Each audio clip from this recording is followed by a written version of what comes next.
Cuando miro hacia atrás en los eventos de aquellos años, todavía me mareo al recordar lo rápido que todo se me vino encima. Me llamo Emilio, y en el momento en que comienza esta historia, vivía con mis padres y mi hermana menor en un barrio tranquilo cerca de Guadalajara. Solo tenía 14 años, pero ya entonces sentía con fuerza lo injustamente que se distribuían las responsabilidades y la atención en nuestra familia. Mi madre, Rosa, pasaba por alto todas las travesuras de mi hermana Lucía y siempre la defendía, incluso cuando se comportaba de manera claramente incorrecta. Mi padre, Esteban, por su parte, intentaba inculcarme el valor del trabajo y el ahorro para que aprendiera a valorar lo que tenía y a alcanzar mis objetivos por mí mismo. Difícil decir quién tenía peor suerte, yo, por estar constantemente en el epicentro de las discusiones familiares, o mi padre, que, a diferencia de mamá, creía que el dinero no caía del cielo y que todos en casa debían contribuir en la medida de sus posibilidades. Rosa adoraba a Lucía con todo su corazón. Siempre decía que las niñas necesitaban mantener una imagen, comprar cosméticos, ropa, accesorios bonitos y salir con regularidad a centros de entretenimiento para adquirir todo tipo de novedades de moda, desde esmaltes de uñas exóticos hasta bolsos caros de diseñadores locales. Si solo se tratara de ropa, quizás no me habría quejado, pero mi hermana gastaba todo el dinero que llegaba a sus manos en un instante. Le encantaban las visitas a los centros comerciales, los restaurantes de comida rápida con sabrosos tacos, la compra de videojuegos y sombras de ojos llamativas que, siendo sincero, no siempre le quedaban bien. Sin embargo, insistía en comprarlas, imitando a diversas blogueras populares. Por mi parte, mi padre me daba una pequeña asignación semanal, algo parecido a dinero de bolsillo, pero con una condición. Debía ayudar en las tareas del hogar. Eso significaba lavar los platos, barrer el patio y cuidar el jardín. A veces, incluso trabajaba para los vecinos, cortando su césped, ayudando a una tía de la calle de al lado a cosechar limones o recolectando latas de aluminio para venderlas por unos cuantos pesos. Poco a poco, fui ahorrando pequeñas cantidades y en ocasiones lograba juntar una suma impresionante para un chico de 14 años. Mi sueño era bastante simple: comprarme un ciclomotor usado o al menos una buena bicicleta con un remolque motorizado para poder moverme por los alrededores sin tener que pedirle dinero a mamá para el autobús o suplicarle a papá que me llevara en su coche. Sentía que quería un poco más de libertad. A fin de cuentas, 14 años ya era la edad en la que uno empieza a soñar con salir más allá del barrio. Sin embargo, mi principal problema no era solo cómo ahorrar dinero, sino cómo mantenerlo a salvo de mi propia hermana. Lucía tenía la extraña habilidad de encontrar cualquier escondite donde guardara billetes y monedas. Cualquier reserva que hiciera, en el armario, bajo el colchón, dentro de una caja de discos o incluso en una vieja caja de zapatos, acababa vacía en cuestión de días. Ya había pensado en llevar el dinero al banco, pero mamá insistía en que era demasiado joven para abrir una cuenta y que ella cuidaría de mis ahorros. Pero en la práctica, esto significaba que ella simplemente hacía la vista gorda cada vez que mi hermana sacaba unos cientos de pesos para sus gastos innecesarios. Una noche necesité dinero para comprar piezas para mi bicicleta. Sabía que hace unos días mi caja contenía unos 2.500 pesos. Había tardado meses en juntarlos, pero cuando la abrí, solo quedaban 2.400. Por supuesto, de inmediato supe a dónde habían ido esos billetes. Por la noche, cuando la familia estaba reunida en la sala, quise hablar sobre la desaparición de mi dinero. Pero mamá se puso a defender a Lucía como si estuviera protegiendo algo sagrado. Mi hermana estaba a su lado, encogiendo ligeramente los hombros como si sintiera vergüenza. Pero al mirarla a los ojos, supe que no era vergüenza lo que sentía, sino miedo de que esta vez mamá no pudiera encubrir el incidente. Le pregunté: «Lucía, ¿otra vez tomaste mi dinero?». De inmediato comenzó a lloriquear y a darme la espalda, diciendo que yo la atacaba y la acosaba. Era una escena tan típica que ya estaba preparado para cuando mamá se pusiera en pie de guerra y me mandara callar con un dedo. Y así fue. Mamá, completamente alterada, agarró a mi hermana del brazo, la apretó contra sí y me miró con un odio feroz, como si hubiera cometido un crimen imperdonable. «No te atrevas a acusar a Lucía sin pruebas. Ella dijo que no tomó nada», gritó mamá, casi histérica. Yo solo me di la vuelta, pero intenté explicarle que llevaba un control de cada billete gastado y de cada moneda nueva en mi escondite. Pero nadie me escuchó. Mamá gritó que si seguía provocando conflictos, recibiría un castigo. Papá estaba en el trabajo en ese momento, así que decidí llamarlo cuando todo se calmara un poco. Tenía un viejo teléfono móvil que me había comprado para emergencias. Fui a mi habitación, cerré la puerta y marqué su número en silencio. Cuando papá devolvió la llamada, le conté sobre la desaparición del dinero y sobre cómo mamá defendía una vez más a Lucía. Me dijo que volvería a casa y que hablaríamos del tema. Unos 40 minutos después, escuché a mamá hablando en el teléfono fijo, usando expresiones cada vez más agresivas, y luego colgó con un golpe, salió de la cocina y se dirigió directamente hacia mí. Me puse tenso por dentro, porque ya sabía cuál sería su reacción. Entró en mi habitación agitando las manos y gritó algo como: ¿te das cuenta en qué situación me pones cuando te quejas con papá? Su mirada estaba llena de rabia, como si hubiera hecho algo terrible. Intenté decirle que no tenía otra opción, que ella misma se había negado a escucharme y me había amenazado con castigarme, pero eso solo la enfureció más. «No te atrevas a decir nada», rugió.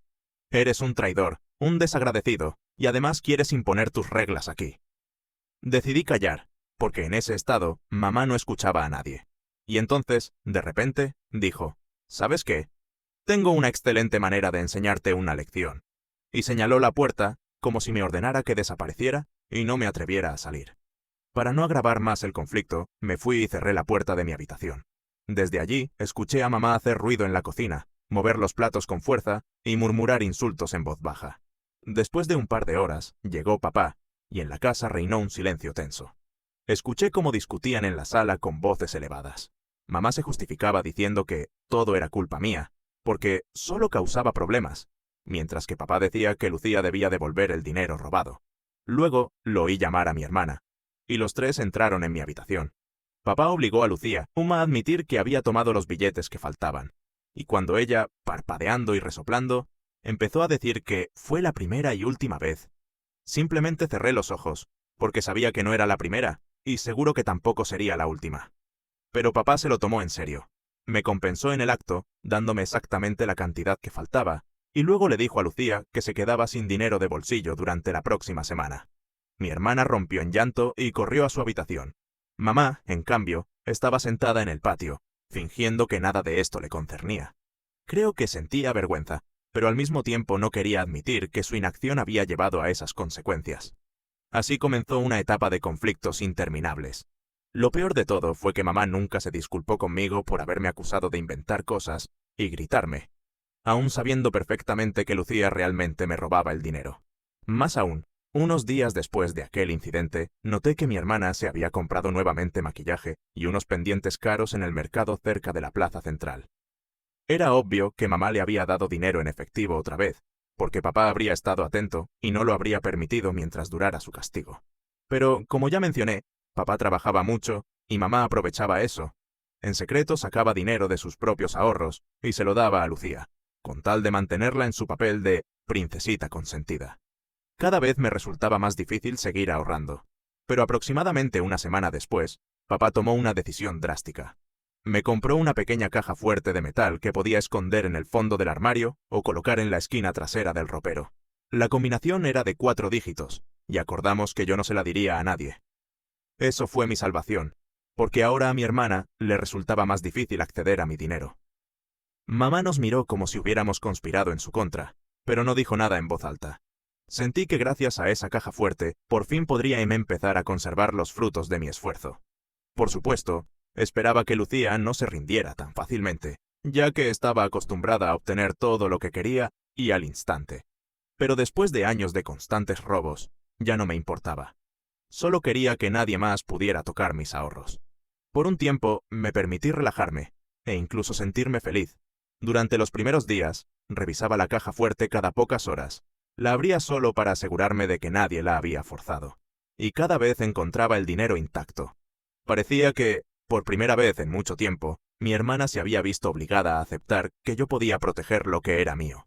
Pero la tormenta apenas estaba comenzando, y, por desgracia, nos esperaban conflictos y pruebas mucho más serias. Pronto, nuestra casa se llenó de una nueva ola de tensión.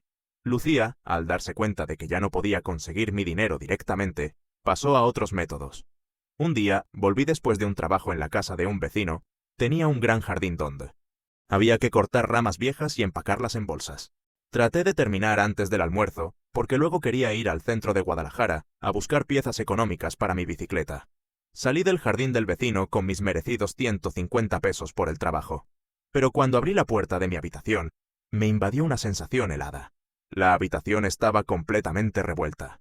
Las sábanas tiradas en el suelo, la ropa esparcida por todas partes, los cajones abiertos y volteados. Era evidente que alguien había estado buscando algo. Lo primero que hice fue correr hacia la caja fuerte. Seguía en su sitio y estaba intacta. Introduje el código con manos temblorosas y, para mi alivio, todo estaba en su lugar. Billetes y monedas a salvo. Nunca en mi vida había sentido una combinación tan fuerte de alivio y rabia. Supe de inmediato que esto era obra de Lucía, porque en la casa solo estaban ella y mamá. Y mamá no habría rebuscado en mis cosas de manera tan evidente, ya que prefería fingir hasta el final. Pero no tuve oportunidad de enfrentar de inmediato a mi hermana. Estaba en su habitación con la música a todo volumen, como si nada hubiera pasado. Fui con mamá y le conté que habían desordenado mi cuarto. Ni siquiera quiso escucharme. Dijo, ¿y qué importa? Tal vez tú mismo lo hiciste. Cuando le señalé que no tenía ninguna razón para desordenar todo así, me respondió que yo estaba demasiado tenso y que debía aprender a ser más amable con mi hermana. No era la primera vez que mamá me culpaba por no ser lo suficientemente amable con Lucía. No tuve más remedio que volver a llamar a papá y contarle lo que había pasado. Me prometió que hablaría con mamá y con mi hermana, pero esa noche llegó tarde a casa, y para entonces mamá ya había manipulado a Lucía para que, frente a papá, hiciera una cara inocente y dijera que tal vez alguien forzó la ventana o que fue una corriente de aire. Papá solo sacudió la cabeza y me apoyó, pero sabía que mamá defendería a Lucía hasta el final. Pasaron algunos días y logré olvidar el incidente. Pero un día volví a casa y encontré no solo mi habitación nuevamente desordenada, sino también la ventana rota y la caja fuerte tirada en el patio, entre los vidrios rotos. Me quedé helado de horror. Al parecer, mi hermana, furiosa por no poder abrir la caja, había decidido simplemente arrojarla afuera. El metal resistió, pero temí que el dinero dentro pudiera verse dañado, mojado o perdido. Afortunadamente, cuando recogí la caja, seguía cerrada y en perfecto estado. Pero el hecho de que mi hermana hubiera llegado a semejante extremo me dejó en shock. ¿Qué pasaba por su mente? ¿Realmente mis ahorros eran un objetivo tan inalcanzable para ella que estaba dispuesta a llegar a tales extremos? Inmediatamente llamé a papá, y él llegó antes de lo habitual. Al encontrar a mamá y a Lucía en el patio, exigió explicaciones en el acto. Mi hermana, sintiéndose la protagonista de algún drama, declaró: «Solo quería encontrar algo de dinero, pero él, refiriéndose a mí, no me deja», y me enojé. Mamá trató de defenderla, diciendo que yo la había provocado a propósito. Pero papá cortó la discusión de manera tajante. Dijo que ya no toleraría más ese comportamiento, porque arreglar la ventana costaría caro. Anunció que él pagaría el arreglo, pero que la mitad del dinero se descontaría de lo que mamá recibía para los gastos del hogar, ya que insistía en cubrir a su hija. Mamá no supo cómo reaccionar. Por un lado, no quería gastar sus ahorros. Por otro, sabía que papá podía fácilmente hacer que cambiara de opinión, amenazando con llevarme con él y reducir los fondos que dejaba en la casa. El resultado fue que Lucía fue castigada sin dinero durante un mes. Nada de compras de maquillaje, ni diversiones pagadas, ni siquiera sus dulces favoritos que mamá le compraba en el mercado. Mamá intentó ignorar esa regla, pero papá dijo que ahora revisaría todos los gastos. Yo, con cautela, volví a colocar la caja fuerte en mi habitación, y papá me compró un candado resistente para la puerta. Además, instaló una pequeña caja metálica con código numérico al lado de la puerta, donde guardábamos la llave. Para entrar a mi habitación, había que marcar la combinación correcta y sacar la llave. Sabía que mamá y Lucía intentaban espiarme para ver qué código ingresaba, pero me aseguré de ocultar la pantalla con mis dedos y mi cuerpo. Un día, Lucía se me acercó cuando mamá no estaba cerca, y, con el labio fruncido, me preguntó si le daría un poco de dinero.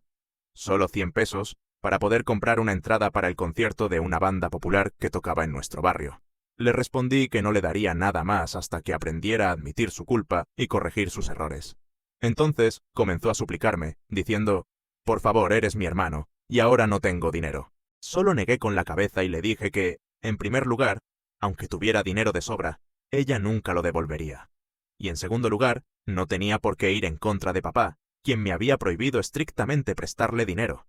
Y aunque no estaba obligado a obedecer a mi padre en todo, no quería que pensara que desafiaba su autoridad. Además, para ser sincero, simplemente no creía que mi hermana entendiera algún día lo que significa devolver lo que se debe. Lucía se puso a llorar rápidamente y salió corriendo. Por la noche, mamá se me acercó y con los labios apretados, dijo que yo era demasiado duro y que debería tener más compasión por mi hermana. Solo asentí en silencio, sin ganas de iniciar otra discusión. Pero los conflictos no terminaron ahí. Pronto, mamá encontró una forma más astuta de deshacerse de mí para que no estorbara a su consentida en su libre manejo del dinero. Por casualidad encontré un folleto publicitario en el patio donde a mamá le gustaba descansar. Hablaba de una academia militar privada situada cerca de la ciudad. Describía medidas disciplinarias estrictas, un régimen riguroso y un énfasis en la obediencia.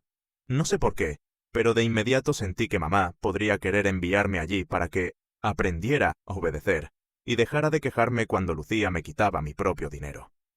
Con ese presentimiento, no podía quedarme tranquilo en casa y esperé hasta la noche para mostrárselo a papá. Tan pronto como papá vio el folleto, me preguntó dónde lo había encontrado. Le dije que lo hallé en el patio, en el lugar donde mamá solía sentarse con una copa de bebida y leer revistas. Papá se puso tenso de inmediato y me aseguró que no permitiría que nadie me enviara a ningún lugar sin su consentimiento. Luego, fue a confrontar a mamá. Tendrías que haber visto su cara cuando papá le mostró el folleto. Al principio fingió no saber nada, pero papá fue directo y le dijo: «Te advierto de antemano que, si intentas inscribir a Emilio en una escuela militar a mis espaldas, haré todo lo posible para evitarlo». Mamá trató de reírse al principio, pero luego explotó. «Tú mismo me quitaste la posibilidad de castigar a Emilio. Ahora ni siquiera puedo regañarlo. Todas las puertas están cerradas, y si pasa algo, siempre lo defiendes a él en lugar de a mí. Lucía está sufriendo porque él se burla de ella y no le da dinero». Papá solo sonrió con tristeza y respondió que todo eso era mentira, porque quien realmente sufría era yo, ya que tenía que defender constantemente mis ahorros, mientras que mamá solo alentaba el robo por parte de Lucía. Esto afectó mucho a mamá, pero nuevamente no pudo responder con argumentos sólidos. Me alegré de que papá dejara claro que no había peligro de que me enviaran a la escuela militar. Sin embargo, mi corazón seguía inquieto, porque conocía a mamá. Ella no se rendía tan fácilmente. Sí, efectivamente, pronto descubrí que había pasado a la falsificación. Un día, mientras me preparaba para ir hasta la escuela, sorprendí a mamá en la cocina, apresurándose a esconder unos papeles en un cajón. Logré captar algunas palabras familiares del folleto de la Academia Militar. Más tarde, cuando mamá se fue al trabajo, busqué en el bote de basura y encontré unos papeles arrugados. Era un formulario de inscripción escrito a mano que requería las firmas de ambos padres. La firma de papá claramente estaba falsificada, porque era torpe y descuidada, mientras que él siempre firmaba con un trazo elegante y ordenado. Le tomé fotos a esos papeles con mi teléfono y los guardé en el bolsillo, decidido a mostrárselos a papá esa misma noche. Cuando papá vio la falsificación, se enfureció. Sin embargo, supuso de inmediato que mamá se había dado cuenta de que la falsificación no funcionaría y, en el último momento, había abandonado la idea. Solo me aconsejó que guardara esos documentos por si en el futuro necesitaba pruebas para defenderme si mamá decidía tomar medidas más agresivas. Me di cuenta de que la situación se estaba calentando cada vez más y que el punto de ebullición estaba cerca. Mamá se hundía más y más en su obstinada determinación de controlar a Lucía y darle toda la libertad posible, mientras que a mí me veía solo como el niño que estorba. Se sentía como si hubiera una tormenta en el aire, y para ser honesto, a veces simplemente no quería volver a casa, prefiriendo quedarme más tiempo con los vecinos o dar paseos con mis compañeros de clase después de la escuela. Pero papá me decía que debía resistir hasta que encontráramos una mejor salida a esta locura. Después de unos meses, la casa se dividió por completo cuando salió a la luz la verdad. Mamá estaba engañando a papá con un antiguo compañero de la universidad. Escuché sus discusiones en voz alta por las noches, y mamá y papá dejaron de ocultar su hostilidad mutua incluso frente a mí y a Lucía.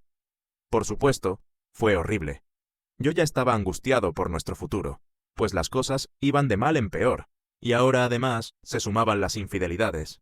Papá no quiso tolerarlo más. Solicitó el divorcio, decidido a poner fin a todo aquello. Mamá gritaba que todos la estábamos abandonando, pero en realidad ella misma había tomado su decisión, dejándose seducir por los halagos y regalos de su amante. Durante varias semanas, mis padres resolvieron los detalles legales, dividieron los bienes y discutieron con quién nos quedaríamos nosotros, los hijos. Para ser sincero, me daba igual porque estaba agotado. Además, tenía claro que no quería vivir con mamá. Lucía, en cambio, se negó rotundamente a mudarse con papá. En ese momento tenía 13 años, y mamá le había lavado el cerebro con la idea de que una niña debe vivir con su madre, porque el padre es demasiado estricto. Yo ya tenía 15 años, y podía decir con certeza que quería vivir con papá. Mamá no podía prohibírmelo, aunque intentó decir cosas como que se vaya si es tan desagradecido. Yo pensé que el desagradecido era quien justificaba el robo y falsificaba firmas, pero no quise entrar en discusión. El proceso de divorcio avanzaba rápidamente. Papá insistió en que yo lo ayudara a empacar mis cosas. Ya había comprado una casa pequeña pero acogedora en un barrio cercano. Y llegó el día en que debía irme definitivamente de la casa donde pasé mi infancia. Mamá no se despidió de mí, simplemente se quedó sentada con una expresión sombría, bebiendo sus bebidas de adultos. Lucía, sin embargo, se acercó con una sonrisa burlona y dijo: «Es porque yo merezco quedarme aquí, y tú no». Seguramente mamá le había metido en la cabeza que la casa le pertenecía por derecho de princesa, y que yo era un intruso. Solo sacudí la cabeza y respondí que ahora tenía mi propio camino. Y me fui. Cuando papá y yo nos mudamos a la nueva casa, sentí una mezcla de amargura y alivio. A pesar de todo, ahora podía vivir sin la constante tensión de proteger mi caja fuerte y preocuparme de que mi hermana intentara sacarme dinero a la fuerza. Los días se volvieron más tranquilos. Fui a una nueva escuela, hice amigos en quienes podía confiar e incluso conseguí un trabajo temporal en un taller de reparación de motocicletas y bicicletas, donde ganaba un pequeño sueldo. Papá me propuso que comenzara a aprender a conducir, aunque a los 15 años aún no podía obtener una licencia oficial, pero él creía que adquirir esas habilidades con antelación era una buena idea. Por supuesto, después del divorcio, papá tenía que pagarle pensión a Lucía, y mamá recibía cierta cantidad para cubrir sus gastos. Sin embargo, papá tenía un plan de respaldo. Guardó las pruebas de que mamá falsificó su firma e intentó enviarme a la academia militar. Si ella intentaba manipularlo o exigir más dinero, él estaba listo para presentar esos documentos en la corte. Por eso, mamá no se atrevía a pasarse de la raya. Logró obtener de papá solo el monto mínimo para asegurarse de recibir algo de dinero, pero el resto lo invertía en nuestra casa y nuestras necesidades. A mí me parecía perfecto. Al menos ya no teníamos que soportar los caprichos interminables de Lucía. Por primera vez en muchos años, vi a mi padre cansado pero más libre. Ya no intentaba salvar su matrimonio. Entendí que le había tomado mucho tiempo decidirse a dejar a mamá, después de tantos años juntos, con planes compartidos y con la preocupación de no hacernos daño a nosotros, sus hijos. Pero todo había llegado demasiado lejos. Para ser honesto, pensé que era la mejor solución, y con el tiempo me acostumbré a la idea de que nuestra familia se veía diferente. Seguíamos en contacto con algunos familiares, pero mamá ya no quería hablar con nadie, diciendo que los traidores son traidores. ¿Y qué pasó con Lucía? En las raras ocasiones en que venía a la casa de papá, según la decisión del juez, podía visitarnos los fines de semana si quería. El ambiente entre nosotros era frío. Se mostraba altiva, seguía quejándose de la falta de dinero y presionaba a papá para que, al menos una vez, le comprara todo lo que ella quisiera. Pero papá fue firme. Ya había decidido que Lucía debía aprender el valor del dinero y no recibirlo como si saliera de un pozo sin fondo. Ella se molestaba, se quejaba con mamá, pero ya no intentaba sacarme dinero. Sabía que con papá cerca no tenía oportunidad. A veces, Lucía recordaba el pasado y me reprochaba haber sido tacaño, que escondía dinero, y la hacía sufrir. Yo no respondía, y papá me decía que no valía la pena provocar conflictos. De todos modos, mamá le había hecho creer que yo era poco menos que su enemigo. Nuestra relación empeoró aún más cuando ella cumplió 15 años. Mamá organizó una gran fiesta de quinceañera, pero ni siquiera invitó a papá. Lucía supuestamente olvidó darle la invitación. Yo fui, porque sentí que debía felicitarla aunque fuera formalmente. Pero el encuentro fue frío. Vi que mamá seguía igual, siempre insatisfecha, quejándose de mí y de papá. Al final de la noche me fui sin que nadie lo notara, porque me sentía fuera de lugar. Tal vez no estuvo bien, pero no tenía fuerzas para escuchar más reclamos. Después de eso, Lucía y yo solo hablábamos en ocasiones, cuando había que resolver algún asunto doméstico o cuando mamá decidía, de repente, que quería verme y organizaba una reunión familiar, a la que no siempre aceptaba ir. Luego dejé de asistir por completo. Mi hermana dejó de llamarme. A veces la veía en redes sociales, pero solo publicaba fotos de fiestas, compras y restaurantes caros, diciendo que mamá sabía mejor que nadie cómo vivir bien. A mí me daba igual. Sentía que merecía otro destino. Quería desarrollarme, trabajar, estudiar y rodearme de personas agradables, en lugar de estar atrapado en un círculo infinito de reproches y conflictos. Más tarde, cuando papá y yo ya nos habíamos asentado en nuestra casa, mamá intentó sacarle más dinero, pero él solo le recordaba que tenía los documentos sobre la falsificación de su firma. Y ella, frunciendo el ceño, retrocedía. Así pasaron los días hasta que el divorcio se hizo oficial. Mamá, al quedarse con la casa, rápidamente la llenó con sus propios intereses. Mi antigua habitación, donde guardé mis cosas desde la infancia, la convirtió en su oficina, donde trabajaba con documentos y recibía visitas. Lucía vivía allí, según lo que sabía, disfrutando de su vida mientras mamá le seguía dando dinero. Supe que cuando creció, incluso discutieron por cosas triviales como chicos, ropa de moda y otras tonterías. Pero para entonces yo ya estaba demasiado lejos de sus problemas. Cuando pienso en esos años en que tenía 14 o 15 años, todavía me sorprende cómo soporté todas esas humillaciones, la presión y el miedo de perder mi propio dinero por culpa de mi hermana. Pero todo eso me enseñó una lección importante. Aprendí lo esencial que es defender mis derechos y no ceder ante la manipulación, incluso si proviene de personas cercanas. Muchos dirían que esos conflictos se habrían evitado si los adultos hubieran actuado racionalmente. Pero mamá nunca quiso cambiar. Papá, al final, me sacó de ese círculo vicioso, y por eso siempre le estaré agradecido. Con esto, la historia de aquella casa llegó a su fin. Ahora vivo en otro lugar. Tengo nuevas relaciones, intereses y metas. Aunque las heridas familiares tardan en sanar, he aprendido a valorar lo que tengo. Libertad, honestidad, la posibilidad de hacer lo que amo, y la tranquilidad de saber que nadie va a rebuscar en mi armario buscando dinero o inventar escándalos sin sentido. La vida es impredecible, pero en medio de todo, encontré mi propio camino hacia la paz. Comparte tu historia en los comentarios. Me encantará leerla. Si te ha gustado este video y quieres escuchar más historias reales llenas de emociones, lucha y decisiones difíciles, no olvides suscribirte y activar la campanilla para no perderte los próximos episodios. Tu apoyo nos ayuda a seguir contando estas historias importantes que merecen ser escuchadas. Nos vemos en el próximo video.